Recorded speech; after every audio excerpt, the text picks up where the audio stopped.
So ayun guys, no, inulan na kami ni Tatay Pete. Binigyan ako ng ano, payong. Siyempre, may payong tayo. Diba? Hindi mawawalan yan.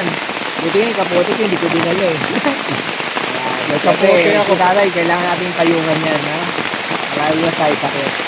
Lipat yung camera ko rito. Yan ang Buruwisan Falls pag umuulan.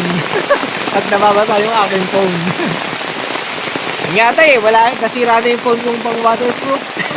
Ano, nilawi-lawi ko eh, nasira. Hindi na kaya. Waterproof. O yung isang phone ko, nasira agad, sayang. Eh, ganun nga talaga. Ganun pala yun. No? Kahit sabihin mong rugged phone, kung lang yung nasira ko eh. Ay, ngayon, ito lang aking vlog. No? Ayan, ganyan ang ganda sa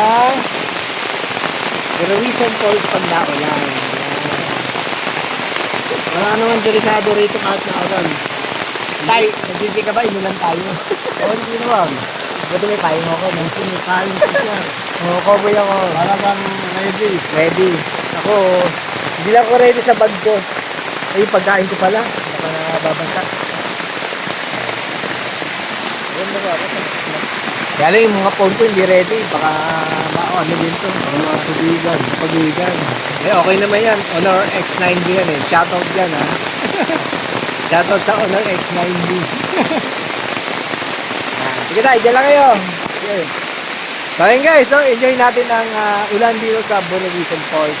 At nakita yung tatay nakatayo at binigyan ko ng tayong at ito ang aking salbadida. Yan. Okay tayo.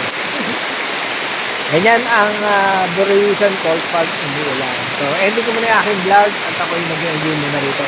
At ako'y lalangoy pa dun kahit umuulan.